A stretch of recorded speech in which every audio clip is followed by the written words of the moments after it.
Hello, everyone, and welcome to episode 385 of A Yank on the Footy. I'm Craig Wessels, coming from Sandusky, Ohio.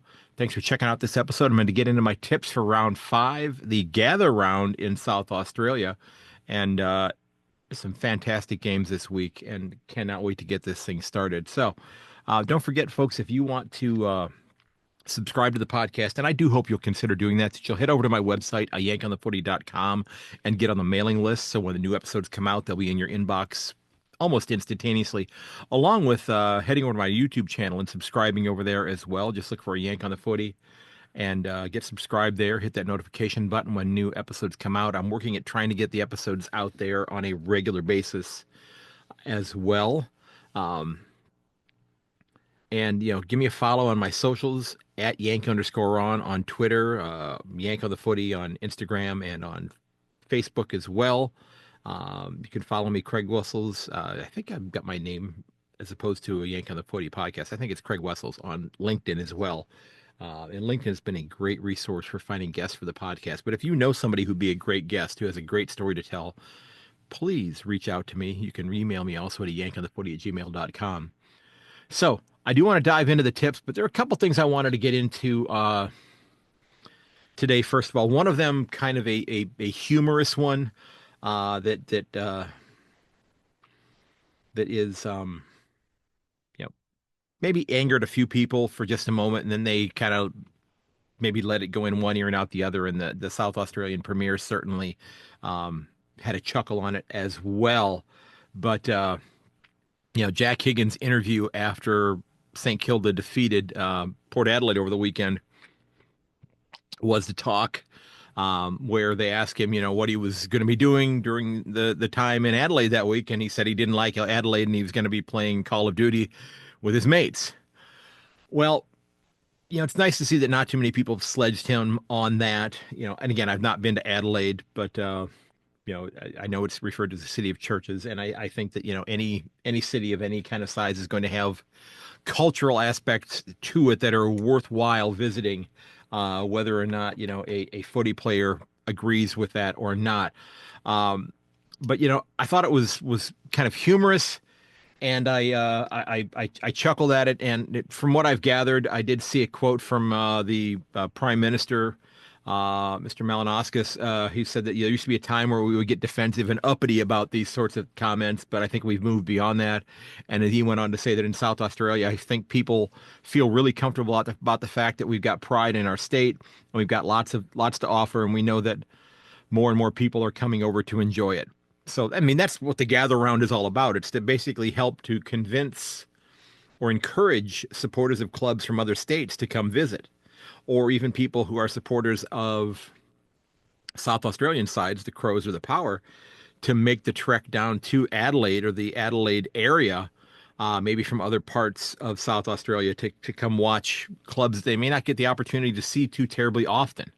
So I thought that was kind of humorous, and I'm glad that people didn't sledge on him too much about that, because I think it was, firmly tongue in cheek.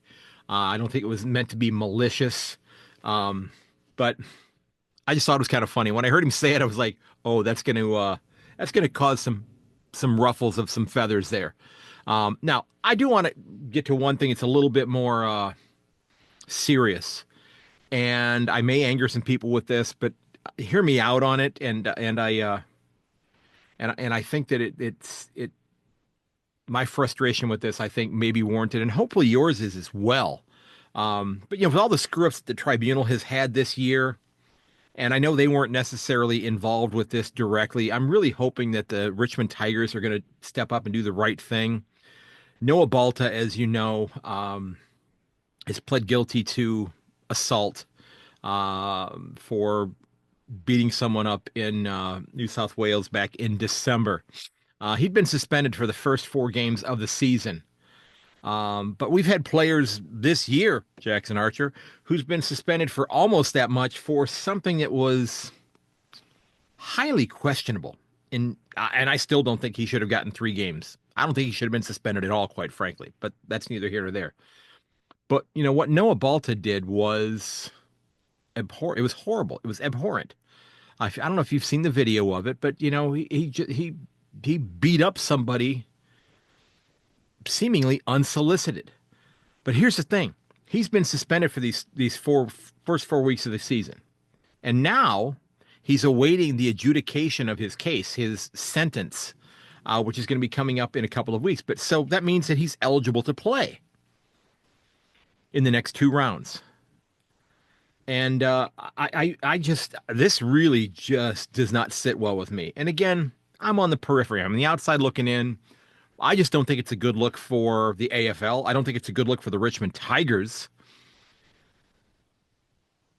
I appreciate the tragic irony of them bringing this man back to play in a game that Andrew Brayshaw is going to be playing in. Yeah. Um, and I know what he did not take place on a footy ground, but nonetheless, like I said, he's waiting his sentencing for his conviction. He's pled guilty, but he's gonna be able to play the next 2 rounds. So here's what I hope. And Richmond, I'm not a Richmond supporter. I respect your club. You've done great things since I've been following the game in 2016. I tip my cap to you. Pick a cap, I'll tip it to you. Um, but they're getting ready. This is a club that's trying to rebuild. And I think that we can certainly say that the Richmond Tigers have a major league asshole on their list. Noah Balta, for having done this. Okay. Adam Uze, I would love for you to record and maybe put it up on video so we could all see it. When you sit down with the young midfielder who you're going to tell you're not playing this round or the next, so we can put this criminal into the lineup. We want to get you experience. We want to get games into you to help develop this club and turn it into a club that is going to be back playing finals in a year or two. But for the time being, we're going to take you out of the lineup and put this criminal in the lineup. I would love to see that. I would love to see the expression on the face of the young man who's about to be told he's losing his spot to someone like that. Okay. I hope that the club does the right thing. I hope that the Richmond Brain Trust does some soul searching and realizes that what they're planning on doing is somewhat misguided. Okay. And I again, do I know all the facts? No, but you've got this 2-week window. And again, I'm not saying he should have been sentenced immediately after. I'm not trying to change the legal system in Australia. I'm not trying to challenge the legal system in Australia. I just think it's a really bad look for the AFL. I think it's a bad look for the Richmond Tigers to put him out there. I do. Now, I know they have given people who have been in trouble second chances. Okay? I know that has happened. But I just think in this situation that things should play out before they let him back on the ground. I'm not even saying let him play in the VFL. If you want to let him train, let him train. Want to let him run, want to let him be on what we would call here, in gridiron football, the scout team that's helping to get the other team prepared to play their, the players who are going to be getting selected to play their games. Do that. Kind of embrace him that way. But to me, you're rewarding him just because of a fluke on the calendar, that you're going to plug him in there for a couple of games. I think it's a bad look for footy. I think it's a terrible look for the Richmond Tigers. And I hope that between now and when teams are selected, the powers that be at Punt Road just say that this is something that we shouldn't be doing. And I did run across an article from a Richmond supporter that is basically saying that he hopes that he never comes back, that he never wants to see him in a Richmond uniform again. And this is a gentleman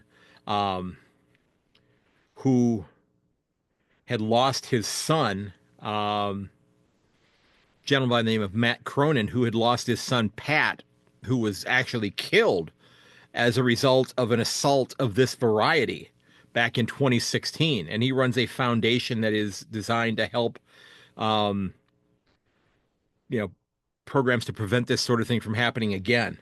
And he's quoted in an article on foxsports.com.au that he's disappointed as a Richmond supporter. He said he hopes he never comes back, and that's his opinion of him.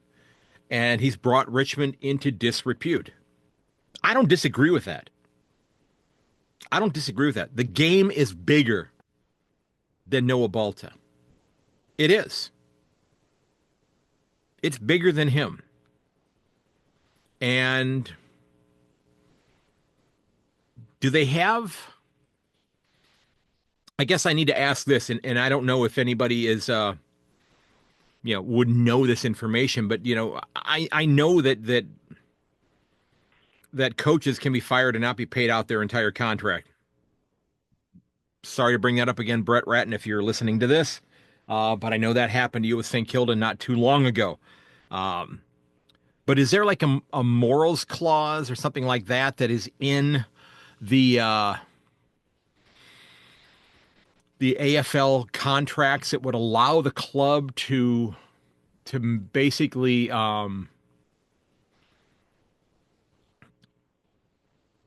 dump a player if they had done something that is to the detriment of the league or to the club? I mean, can they just void their contract? You look at what um the Cleveland Browns are dealing with right now with the young man Deshaun Watson, who, I'm sorry, is a scumbag. Okay, I'm a Cleveland Browns fan. The man is a scumbag for the things that he has done. Cannot wait to have his contract off their books because it's a stain on that club. Okay, it's a stain on that club, and I just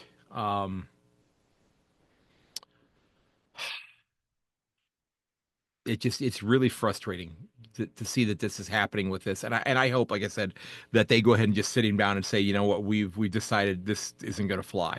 Okay, so let's get into the tips for the week. I've vented. I've given you my thought on this. You can tell me if you think I'm right. You can tell me if I'm wrong. That's all right. Please, let me know. Um, and I'm not saying that he be banished forever, but I do think that the uh, the club, that maybe his entire um, court situation needs to be done by the time or before he comes back and plays in the yeah before he plays in the any more games for the club. Okay. So and I know we've had instances where this sort of thing has happened before, with Marlon Pickett, having been able to come in and his first game with the club, was a grand final. And we know he's had some issues, but he's paid his penance, if you will. Okay, so that's that. So let's move on to the games. First game this weekend, Thursday night. One of the, I mean, there's some great games this weekend. I don't want to say it's one of the best games. It's the best game. It's one of the top three, maybe. Okay, but we've got Adelaide hosting Geelong. A couple of big outs. It sounds like Isaac Rankin's going to be out with a calf injury. It's a temporary setback for hoping that the club has him for the long haul, that his calf is able to heal. It sounded like there wasn't any muscle damage in there, but there was some bleeding in his calf. And Jack Henry for the Cats is going to be missing a few weeks with a hamstring injury. Now, this is a game that I think could be a very high scoring game. The Crows are averaging 125 points a game so far. The Cats 96. The Cats are first in kicks and marks per game. The Crows are first in goal assists, third in kicks, second in disposals. They're fourth in opponents' disposals per game, so they've kept the opponents' disposals very low. Um, these are two good clubs. The Crows are coming off one less day of rest, okay, but they're sleeping in their own beds. Um, The Cats are going to need to be on their best defensive behavior, and minimize mistakes, because that Hydra that the Crows are going to be bringing at them now without one head, if Isaac Rankin doesn't play, is something to behold. And I'm still stoked about having picked up Riley Thilthorpe in the 17th round of my fantasy draft this year. My heart, of course, wants to go Cats, but and if this was being played in Geelong, I would go with the Cats. But my head right now, I think, since it's gather round, it's in Adelaide. It's going to be, the first game under the lights of this huge get together. I have to go with the Crows by 7 points to win this one, and I hope I'm wrong. I really hope I'm wrong, but Crows are just they're tough at home, and they're playing very good football. Okay, and quite frankly, you could make an argument they should have come out with at least 2 points in last week's game, if not all four. Okay. And we got Collingwood and Sydney coming back to play one another. Are they back? Are these clubs both back to their heyday, if you will? The Pies are sitting at 3-1. The Swans 2-2. Now the Swans, they lost to the top two clubs on the ladder, Hawthorn and Brisbane, this year. They lost Tom Papley now for, I think, the next couple of months. And I got to argue, Tom Papley is the heart and soul of this club. This is the guy this is the little engine that make this club go. So I'm very concerned with how they're going to replace him. The Pies have a rather healthy injury list, pun intended. Lockie Schultz is going to be out. DeGoey's likely to be out. Dan Houston is suspended. I am going to go with the Pies to win this one, though, in a really good matchup. I've got Collingwood winning this one by 11. Just a hunch on that one, okay? I may be wrong on it, all right? Now, we move on to and I have to look just so I can make sure that I have it right. Number 3 on the ladder. Everybody sitting down? Grip the steering wheel of your car tightly if you're driving and listening to this. The number 3 on the ladder, Gold Coast Suns, with a percentage of 172 at the moment. Now, it's only 3 games at this point in time. But the number 3 Gold Coast Suns are playing against the North Melbourne Kangaroos. And I said in the short episode I released yesterday that I think that maybe the Roos have gotten out over their skis a little bit, and they are going to take a step back or two, possibly. I had them in the 8 this year. Maybe they could still get there. I wonder, though, are the Suns going to lose focus this week? This is going to be a great, great determination of what kind of grit this club has after they've won that massive game at home over Adelaide. Are they going to be able to refocus and take on a club that, that right now they're better than at this point in time, but could be just as good as Gold Coast by the time the season ends? The Roos are going to need to reestablish their identity. They've been decimated the last couple of weeks. Okay. It's an improved club, but it hasn't shown in the last couple of weeks. Now, I think they're going to play better this week than they have the last couple, but I am going to go with Gold Coast to win this one by 15. I just think that this is a fun club to watch, okay? Even though I'm not a huge fan of their new jumpers, okay, I think they're a really fun club to watch. Then we get to Carlton and West Coast. Is anybody going to go to this one? You've got 2 of the bottom 3 clubs on the ladder. And did you think that would be the case? Maybe one of them. A lot of us thought West Coast was going to be down there again, but Carlton, really? I wonder, are they going to stay there? And Carlton is, quite frankly, they've looked poor this year. They've lost all 4 halftime leads that they've had this year. They've led at halftime in all 4 games and have lost all 4. The fixture makers, they did not do them a whole lot of favors this year, for the Eagles, okay? They've had a tough gauntlet to start the year. Gold Coast, Brisbane, Fremantle, GWS. They've lost by an average of 9 goals per game. Actually, a little more, like a little over 54 points a game. Part of me really wants to tip West Coast in this one because Carlton is in just such disarray. And if you're a Carlton supporter, are you ready to rip the Band-Aid off that is Michael Voss's job? And I'm asking, I don't know. Is he going to turn this thing around? Is he the right guy to do it? Or has the has the club found themselves getting close to being a position that West Coast found themselves in a couple of years ago, where they got too old rather quickly, and now they're still trying to rebuild? I don't know. I don't know. How many players that are on the Carlton list are going to be players that this club is looking forward to counting on in 2029, 2030? How many are there? And again, I guess you could say that about any club, but they're just really scuffling. I am going to go with the Blues to fall into their first win this year. I think they're going to win by 9, but I think West Coast is going to give them a hell of a run for their money. Okay, I really do. And then we've got the Bulldogs and the Lions. The Lions are continuing to show why they have, continued to be the favorite to find a spot in the top 4 again. The Bulldogs, they've scuffled. They beat 2 scuffling teams. They beat the Blues, they beat the Roos, but they lost to the Pies and the Dockers. The Lions are about to, because I'm going with Brisbane to win this one by 14. The Lions are about to reverse what they did last year when they won the premiership, starting out, I believe, 0-5. They're about to go 5-0. And if they go 5-0, look out, because I'm not sure if anybody's catching them. I really don't know. Now, Melbourne and Essendon. Essendon's coming off their bye, as is Hawthorn, who we'll talk about in a moment. The D's are rudderless. I don't know what to think of them. They're sitting down at the bottom 3 in the ladder. I don't even think the most disheartened Demon supporter thought that the possibility of winning a wooden spoon this year was feasible. I think they would have said, like many people did, Richmond, West Coast are your 2 candidates for the wooden spoon. Some people might have even said still North Melbourne. Some people might have said St. Kilda. Boy, were they wrong about that. The Bombers aren't much better than the D's right now, but at least they've won a game. Okay. I'm going to go with the Bombers to win this one. I think it's one of the less important games of the weekend, I think, because I'm not sure either of these clubs are playing finals this year.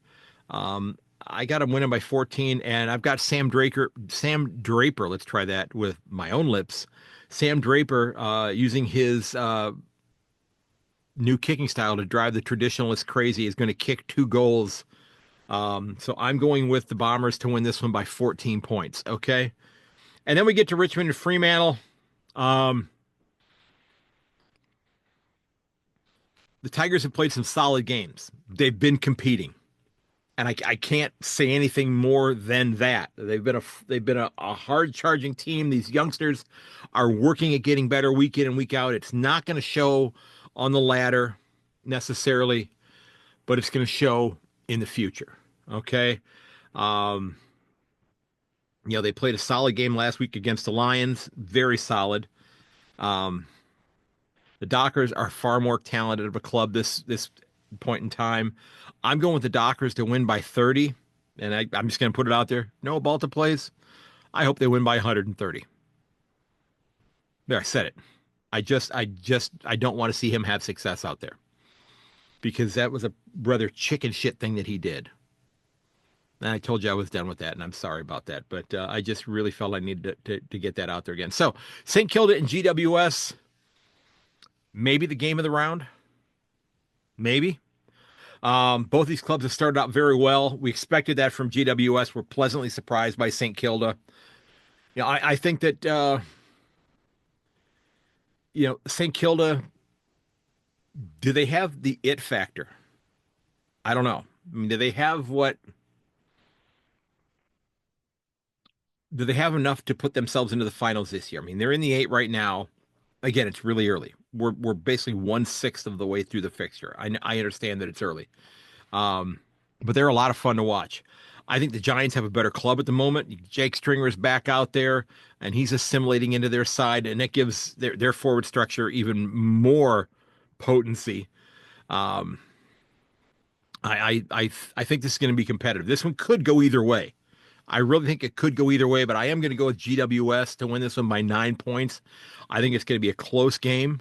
It's going to be a lot of fun to watch. And that one is actually, it's a I don't know if I'll be up to watch that one live. That's a 1:20 a.m. Sunday morning game.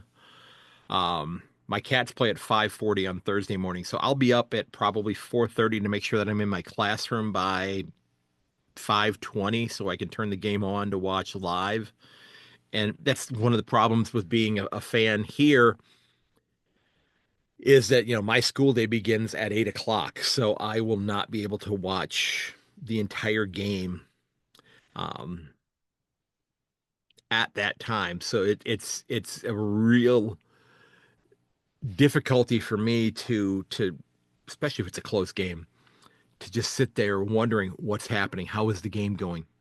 How did it turn out? That sort of thing. And wanting to maybe take a glimpse at what's going on social media, realizing that I'll see the score when I don't want to see the score until I've watched the entire game. Um, but we get to the last game of the weekend, and that's Port Adelaide and Hawthorn back at the Adelaide Oval. And put your hand up if you're one of those people who's been, shoveling dirt on Port's season after the way they started, with the idea of them bringing back a lame duck coach.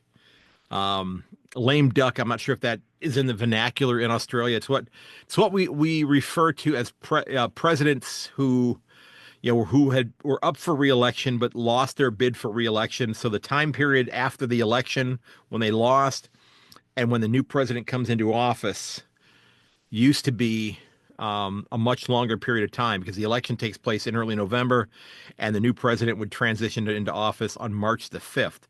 And they changed that with the passage of the 22nd Amendment, the lame duck amendment.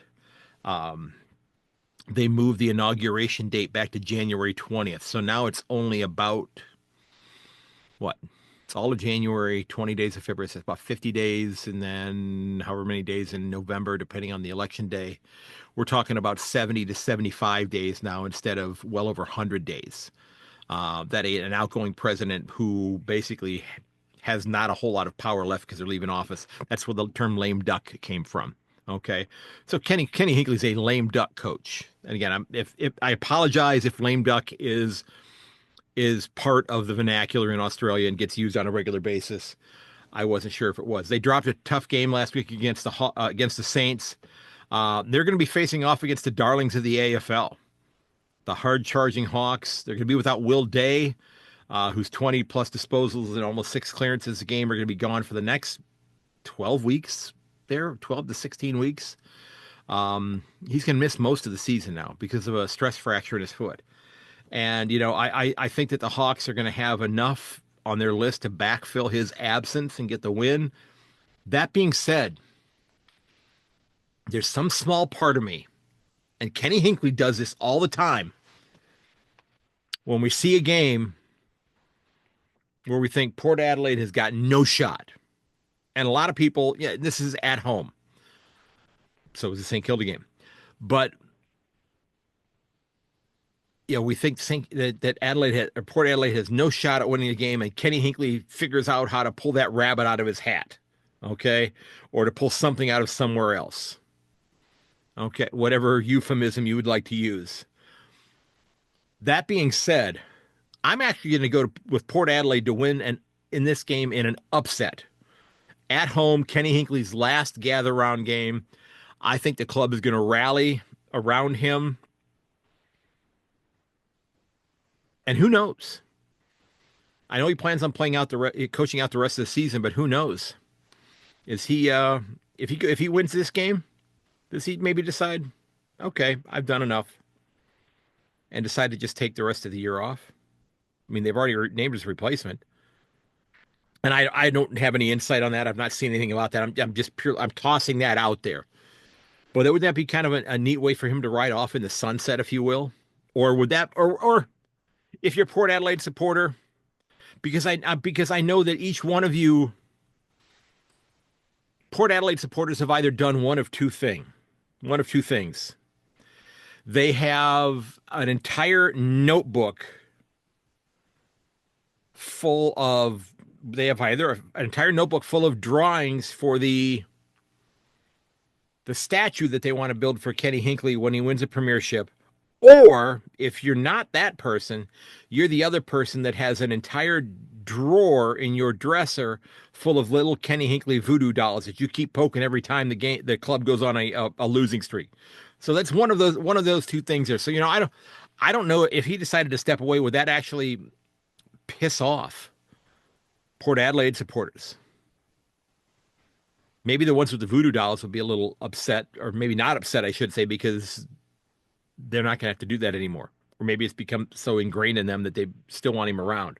So again, I'm going with Port to win this one by 8 points. Just a hunch. I remember last year I tipped Sydney to lose to Richmond last year, and turned out I was right on that one. That was kind of the craziest tip I think I did all last year. And again, folks, this is purely for entertainment purposes. Okay, I don't know what I'm talking about. Please do not place anything that resembles a wager on anything based upon anything that I've said here. Purely for fun. Okay, that's all I'm doing here is having some fun with this. So there's my tips. You're gonna have to let me know what you think. Remember, you can find everything about my website or about my podcast over at my website at ayankonthefooty.com. I hope you'll get subscribed over there. I hope you'll take a moment and get on the mailing list. Okay, I hope you'll consider leaving a review. And if you have a moment to fill out that survey, if you check the show notes of my most recent episode, the one that came out yesterday, there's a link, and I'll put them in this set of show notes as well. There's a link for a short survey. It's about 10 or 15 questions, easy, just one word answers in most cases, about what you like, what you don't like about the podcast. What do you think I could do better? What do I do well? What types of things do you think I should be covering that I'm not covering? Or are there things that I have covered in the past that you think I should go back to? I'd love to hear your take on that. I've had about 8 or 10 people have filled those out. I'd love to get another dozen or so more. And I appreciate your time for that. So, folks, look out for one another. Check up on your friends. If you need to talk to somebody, don't hesitate to reach out because the world's a much better place with you in it. Um, and get out, have that coffee, go have that beer, grab a snag at Bunnings.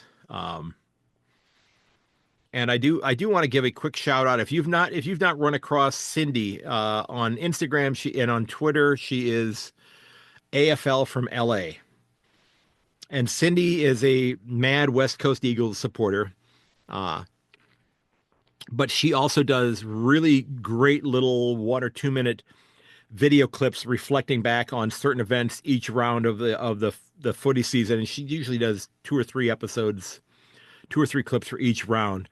And the one that she did yesterday regarding the Mac Andrews, Riley Thilthorpe situation, and the Matty Nix concerns after losing the game by 1 point. She's done dozens of these over the last few years. I had her on the podcast last year, but this one, and I laugh at all of them that she does because they're extraordinarily witty. But this one was the funniest one that I have seen because it brought in a group of people that we have people that follow this, that live this lifestyle about 40 miles down the road from where I live. So it really resonated well with me and I thought it was funny. So I do hope you'll check it out. I'll put a link to her socials in the show notes as well. Folks, again, share the episode with your friends and family. And as always, may your dribble kick never hit the post. I will catch you later. And this has been episode 385. Remember, you can reach me at yank_on Twitter, ayankonthefooty@gmail.com. I'd love to hear from you. If you got a great idea for a story, don't hesitate to reach out. All right. I'm always looking to share wonderful stories here. And I can't thank all of you enough for being great supporters of the podcast and telling friends and family. And until next time, everybody, cheers and goodbye.